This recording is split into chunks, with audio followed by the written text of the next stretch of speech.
નમસ્કાર મિત્રો, હું doctor DM Bakraniya, Kutch university Bhuj શિક્ષણશાસ્ત્ર વિભાગમાં રીડર તરીકે સેવાઓ આપું છું અને આજ તમારી સાથે મળવાનો મોકો મળ્યો છે. ત્યારે માપન અને મૂલ્યાંકન બાબતે કેટલીક બ્રીફ ચર્ચા આપણે અહીંયા કરીએ. શરૂઆત કરીએ તો મારી સાથે મારા કલીગ પણ છે, જે આપને પરિચય આપશે. નમસ્તે મિત્રો, હું SMNK Dalal education college of woman કે જે અમદાવાદમાં જ આવેલી છે, એની અંદર હું અધ્યાપક તરીકે સેવા આપું છું, ગણિત વિષયના અધ્યાપક તરીકે. અને માપન મૂલ્યાંકનની અંદર આજે હું પણ તમારી સાથે થોડીક ચર્ચા કરીશ. મિત્રો, શરૂઆત કરીએ ત્યારે હું તમને એક કોટેશન આપની સામે મૂકું છું અને એ કોટેશન આપ સ્લાઇડ ઉપર જોઈ શકશો.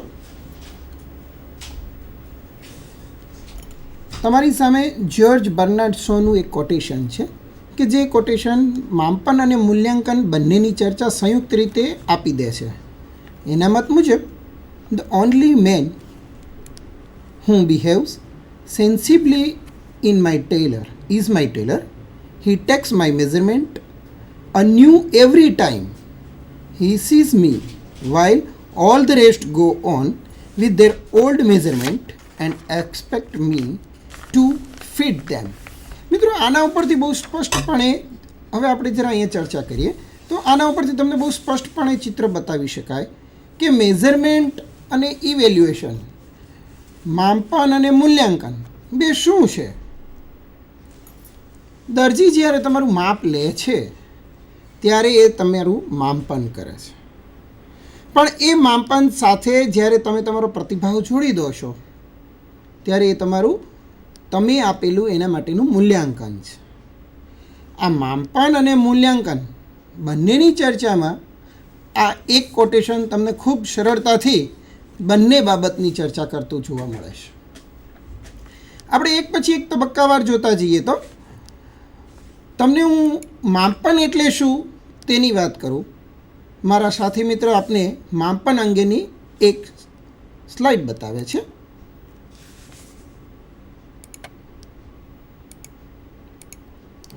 માપન એટલે શું? તો માપન એટલે માપ કરવાની પ્રક્રિયા, અને માપન એટલે કોઈ પદાર્થ કે ઘટના કે અવલોકનને કોઈ ચોક્કસ સંખ્યા સાથે સાંકળીએ ત્યારે તે માપન બને છે. માપન એટલે આમ તો કોઈ પણ સંખ્યાને કોઈ વસ્તુ, પદાર્થ કે કોઈ પણ વ્યક્તિના કોઈ ચોક્કસ લક્ષણને આપણે સંખ્યા સાથે સાંકળીએ ત્યારે તે માપન કહેવાય. આપણે માપનની થોડીક બીજી પણ વ્યાખ્યા આપણે લઈએ તો એ તમને સ્લાઇડ ઉપર દેખાશે. Measurement is the process of assigning number to object or observation. એટલે કોઈ વસ્તુ કે કોઈ અવલોકનને કોઈ ચોક્કસ સંખ્યા સાથે સાંકળીએ ત્યારે તે માપન બને છે. એની બીજી પણ કેટલીક વ્યાખ્યા આપણે જોઈએ. બર્નાર્ડ ફીલ મેઝરમેન્ટ વિશે એવું કહે છે કે મેઝરમેન્ટ ઇઝ ધ પ્રોસેસ, જે આપ જોઈ શકશો, measurement is the process of assigning symbol to the dimensions of phenomenon in order to characterize the status of phenomenon as precisely as possible. આ બ્રેડફિલ્ડના આ વિધાન ઉપરથી એટલી બહુ સ્પષ્ટતા થાય છે કે કોઈ પણ ઘટના, ક્રિયા, બાબત, આ બધી જ બાબતોમાં આપણે જેનું ગાણિતિક સ્વરૂપે સ્વીકારીએ છીએ અને જેને આધારે આપણે આપણો કોઈ નિર્ણય, આપણી કોઈ રજૂઆત કે આપણે કોઈ પરિણામ તરફ દોરી જઈએ છીએ, એ માપન અને મૂલ્યાંકન સાથે જોડાયેલું છે. બીજા શબ્દમાં કહીએ તો નોર એન્ડ રોબર્ટ એવું કહે છે, જે આપની સમક્ષ હું સ્લાઇડ સ્વરૂપે મૂકું છું. The process of obtaining a numerical description of the degree to which an individual possesses particular characteristics. કોઈ ચોક્કસ ગુણધર્મોને, કોઈ ચોક્કસ બાબતને કે કોઈ ઘટનાને અંક સાથે જોડવામાં આવે તો તે માપનનું કામ કરતી હોય છે. અહીં તમને કહ્યું છે કે ઇન્ડિવિજ્યુઅલ પ્રોસેસીસ જો વ્યક્તિગત છે, એક સમૂહ માધ્યમમાં આ કામ શક્ય બનતું નથી. એટલે કોઈ અંકકીય બાબતો સાથે વ્યક્તિગત ઘટનાને જોડીને એનું જે મૂલ્યાંકન કરવામાં આવે એના માટેની જે પ્રથમ તબક્કો છે તે છે માપન. અને આ માપન અંગે સ્પષ્ટતા ગુજરાતીમાં હું તમારી સામે મૂકું છું, જે આપ જોઈ શકશો.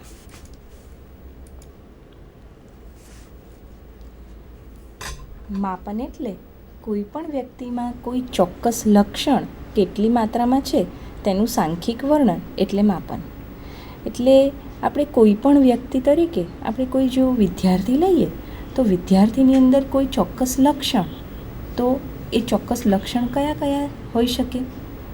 તો એનું બુદ્ધિ ક્ષમતા કેટલી છે, એની સાંવેગિક ક્ષમતા કેટલી છે, એનામાં એનું વ્યક્તિત્વ કેવું છે, તો એ બધું જાણવું હોય તો આપણે કોઈ ચોક્કસ લક્ષણ એનામાં કેટલી માત્રા છે એને જાણી શકીએ છીએ. અથવા કોઈ ગણિત વિષય છે તો ગણિત વિષયની અંદર એની કેટલી સિદ્ધિ છે એને ચકાસવું હોય તો આપણે પરીક્ષા લઈએ અને પરીક્ષા પરથી આપણને કોઈ ચોક્કસ ગુણ મળે તો એ ગુણ છે એ માપન છે. એટલે કોઈ ચોક્કસ લક્ષણ એનામાં કેટલી માત્રામાં છે તેનું સાંખ્યિક વર્ણન કરીએ એટલે તે થઈ જાય છે માપન. માપનને બીજા શબ્દોમાં કેવું હોય તો હું આપની સામે એ પણ મૂકું છું કે measurement means to observe and determine to magnitude of a variate. Variate means ચલ, જેટલું ફેરફાર થતો હોય એ ફેરફારની જે નોંધ લેવાય, જેનું અવલોકન થાય તે છે માપન. વખતો વખત થતા ફેરફાર સાથે જેનું આપણે ગાણિતિક અથવા તો ગુણધર્મની રીતે પણ મૂલ્ય આંકી શકતા હોય તો તેને કહી શકશું માપન. ગુજરાતીમાં કહીએ તો માપન એટલે માહિતીનું સંખ્યાના સંદર્ભમાં વર્ણન. એટલે માપન કોઈ પણ માહિતી હોય અને એ માહિતીને આપણે સંખ્યાના સંદર્ભમાં સંખ્યાની સાથે જોડીએ ત્યારે તે થાય છે માપન. મિત્રો, ઉપરોક્ત જે વ્યાખ્યાઓ જોઈ અને જે વ્યાખ્યાઓ આપણે સમજવાનો પ્રયત્ન કર્યો છે તેને આધારે કહીએ તો માપનના કેટલાક લક્ષણો આપણને પ્રાપ્ત થાય છે. ધ કેરેક્ટરિસ્ટિક્સ ઓફ મેઝરમેન્ટ એ હું આપની સામે મૂકું છું, જે આપ એક પછી એક ક્રમશઃ જોઈ શકશો અને સમજવા માટેના આપણે પ્રયત્નો કરીએ છીએ. પહેલું, કોઈ પણ કામ કોઈ હેતુ વગરનું તો હોતું જ નથી. એટલે જ્યારે માપનની પ્રક્રિયા કરતા હોય ત્યારે માપન પણ એક હેતુ કેન્દ્રીય પ્રક્રિયા છે.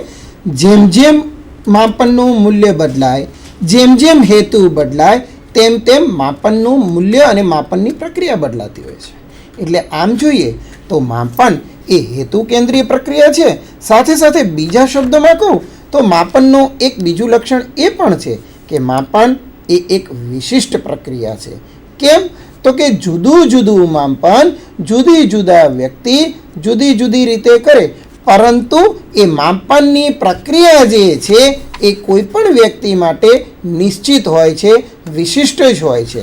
વજન માપવા માટે કાચો વજન કાંટો વાપરે, સોની ઇલેક્ટ્રોનિક્સ બેલેન્સ વાપરે, પણ અંતે તો એ પ્રક્રિયા માપનની જ છે. આ માપન એ ચોક્કસ અને વિશિષ્ટ પ્રક્રિયા પણ કહી શકાય. આગળ વાત કરીએ તો માપન એ પ્રાસંગિક કે સમયાંકિત પ્રક્રિયા છે. પ્રાસંગિકનો અર્થ શું સમજશું કે ક્યારેક ક્યારેક આપણે કરેલું માપન સમય સાથે સુસંગત હોય છે.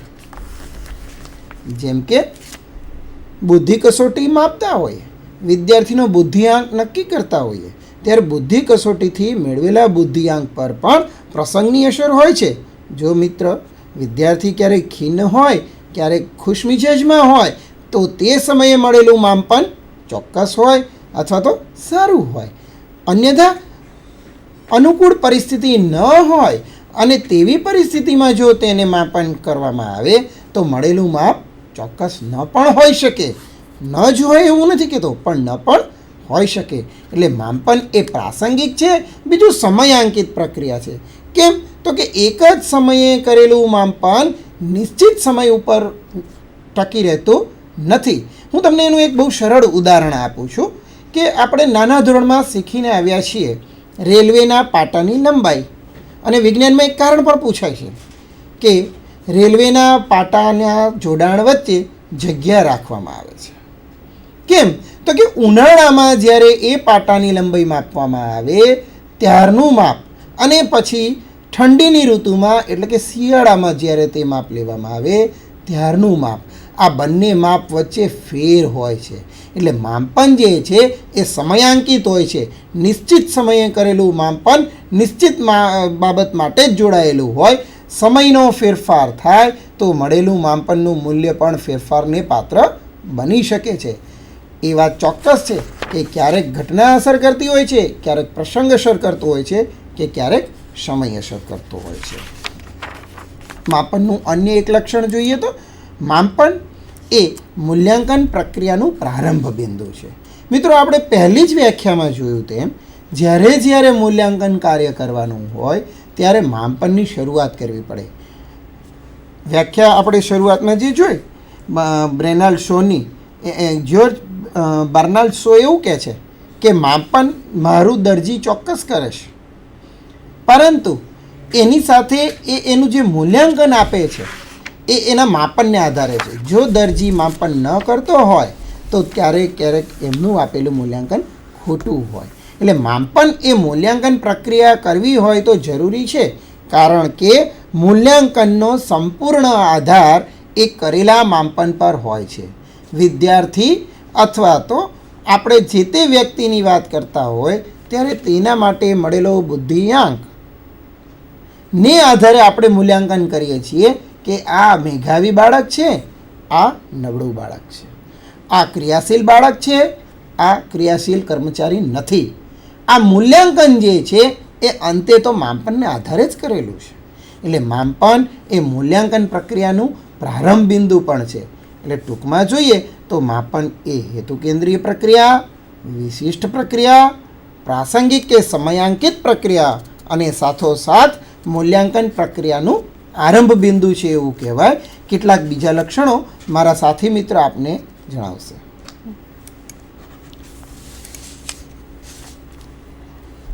બીજું લક્ષણ તરીકે જોઈએ તો માપનના એકમો નિશ્ચિત હોવાથી તે સ્થિર છે. એટલે માપનના એકમો તો આપણે કોઈ પણ માપ માપીએ, ઉદાહરણ તરીકે અત્યારે આપણે આ ટેબલની લંબાઈ માપીએ તો ટેબલની લંબાઈ અથવા કોઈ વિદ્યાર્થીની ઊંચાઈ અથવા કોઈ વિદ્યાર્થીનું વજન, તો આપણે વજન, ઊંચાઈ, લંબાઈ આ બધું જે પણ માપન કરીએ એ એના એકમો નિશ્ચિત હોય છે. એટલે કે ઉંમર હોય તો એ વર્ષમાં હોય, લંબાઈ હોય તો એ સેન્ટીમીટર કે મીટરની અંદર હોય, વજન હોય તો એ કિલોગ્રામ કે ગ્રામમાં હોય. એટલે એવા બધા જે એકમો હોય છે એ નિશ્ચિત હોય છે, અને નિશ્ચિત જ્યારે એકમો હોય ત્યારે તેને સ્થિર માપ ગણી શકાય છે. એટલે માપનના એકમો સ્થિર હોય છે, તેથી તેને સ્થિર માપ ગણી શકાય.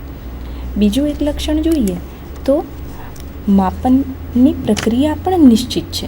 એટલે માપન આપણે શેના વડે માપીએ છીએ તો એ માપ જેના વડે માપીએ છીએ એને કારણે પણ આ જે માપનની પ્રક્રિયાને આપણે નિશ્ચિત એટલે એ જે માપનની પ્રક્રિયાની અંદર આપણે કોઈ ચોક્કસ ફેરફાર લાવતા નથી, તો એને માપનની પ્રક્રિયા એને કારણે નિશ્ચિત બને છે. અને એક બીજું એનું લક્ષણ જોઈએ તો માપન નિશ્ચિત સાધન દ્વારા થતી પ્રક્રિયા છે. એટલે માપન આપણે જે સાધન દ્વારા કરીએ છીએ એ સાધન પણ નિશ્ચિત હોય છે. એટલે આપણે જો લંબાઈ માપીએ છીએ તો આપણે સ્કેલ દ્વારા માપીશું, વજન માપવું હોય તો વજન કાંટા દ્વારા માપીશું, કે એની સિદ્ધિ જાણવી હોય તો આપણે કોઈ કસોટી દ્વારા માપીશું. તો એ જે સાધન છે એ સાધન હંમેશા નિશ્ચિત હોય છે. એટલે માપન એક નિશ્ચિત પ્રક્રિયા છે, એ નિશ્ચિત સાધન દ્વારા થતી પ્રક્રિયા છે અને એના એકમો પણ નિશ્ચિત હોય છે. માટે માપનને આપણે સ્થિર માપ કહી શકાય. આપણે એનાથી આગળ આપણે હવે માપન પ્રક્રિયા શું છે એના માટેનું મારા સાથી મિત્રને કહીશ કે માપન પ્રક્રિયા વિશે કહે આપણે. મિત્રો, માપનની પ્રક્રિયા રોજબરોજના જીવનમાં સતત ચાલતી રહેતી પ્રક્રિયા છે. માપન એ આપણે જ્યારે આજે શૈક્ષણિક બાબત માટે વાત કરીએ છીએ અને કાર્યક્રમ જ્યારે શિક્ષણ માટે જોઈએ છીએ ત્યારે શૈક્ષણિક બાબતોમાં અધ્યયન અને અધ્યાપનની પ્રક્રિયા પૂરતો જ મર્યાદિત નથી. માપન એ શૈક્ષણિક અધ્યયન અધ્યાપન પ્રક્રિયા ઉપરાંત શૈક્ષણિકની સાથે સાથે વહીવટી બાબતોમાં પણ ઉપયોગી છે. કેમ? તો કે આપણે જાણીએ છીએ કે શિક્ષકને શિક્ષણ કાર્ય કરવા ઉપરાંત કેટલાક વહીવટી કાર્યો પણ કરવાના હોય છે અને આ વહીવટી કાર્યોમાં લગભગ ગણતરી કરવાની હોય છે. વિદ્યાર્થીનું વજન લઈએ, વિદ્યાર્થીનો ક્રમાંક નક્કી કરીએ, વિદ્યાર્થીનો વયકક્ષા નક્કી કરીએ કે ઊંચાઈ નક્કી કરીએ. આ ઉપરાંત વિદ્યાર્થીને મળતી સ્કોલરશીપ હોય કે વિદ્યાર્થીની વર્તણૂક બાબત હોય, આ બધી જ બાબતો એ અધ્યાપન પ્રક્રિયાનો તો ભાગ છે જ, સાથે સાથે કેટલીક વહીવટી બાબતોમાં પણ ઉપયોગી હોવાથી માપનની પ્રક્રિયા વિશે અહીં ચર્ચા કરવાની આપણે વાત કરીએ છીએ. માપનની જે પ્રક્રિયા છે એ હું આપની સામે મૂકું છું. સામાન્ય રીતે માપન બે બાબતો પર નિર્ધારિત હોય છે. માપન પ્રક્રિયા બે બાબતો ચોક્કસ હોય તેને આધારે જ નિશ્ચિત થાય. માપનની પ્રક્રિયા માટેની જે નિશ્ચિત બે બાબતો છે જેના ઉપર માપન પ્રક્રિયા નિર્ધારિત થાય છે એ બે બાબતોમાં નંબર 1 છે માપનની માપ પદ્ધતિ. કઈ માપ પદ્ધતિથી કેવી રીતે આપણે કામ કર્યું છે એ માપનની પ્રક્રિયા નિશ્ચિત કરે છે. અને નંબર 2 એ માપનનું છે માધ્યમ. માપનનું માધ્યમ સામાન્ય રીતે શું હોઈ શકે, કેવું હોય એ આપણે જે તે સમયે અથવા તો આ મુદ્દા પછી ચર્ચા કરીશું. પરંતુ અત્યારે તો માપનની માપ પદ્ધતિઓ વિશેની આપણે વાત કરવાની છે. માપનની જુદી જુદી પદ્ધતિઓ પૈકી માપનની પ્રક્રિયા માટે 4 પ્રકારની માપ પદ્ધતિઓ સામાન્ય રીતે ઉપયોગમાં લેવાતી હોય એવું આપણને જોવા મળે છે. અને આ જે માપનની 4 પદ્ધતિઓ છે, આ 4 માપ પદ્ધતિઓ પૈકી પહેલી માપ પદ્ધતિ મારા મિત્ર આપને જણાવે. પહેલી માપ પદ્ધતિ છે ઓળખ અંક માપ પદ્ધતિ, જેને આપણે અંગ્રેજીમાં કહીએ છીએ નોમિનલ સ્કેલ. એટલે કોઈપણ વ્યક્તિને ઓળખવા માટે આપણે જે એને નંબર આપીએ, એને અંક આપીએ, તે છે ઓળખ અંક માપ પદ્ધતિ. આપણી પાસે વિદ્યાર્થીઓ 80 વિદ્યાર્થીઓનો આપણો ક્લાસ હોય તો આપણે એને ઓળખવા માટે શું કરીએ છીએ? રોલ નંબર આપીએ છીએ. તો રોલ નંબર એક પ્રકારનું ઓળખ અંક માપ પદ્ધતિનું ઉદાહરણ કહી શકાય. તો કોઈપણ વ્યક્તિને ઓળખવા માટે આપણે નામ આપીએ છીએ. મારું નામ જલ્પા છે,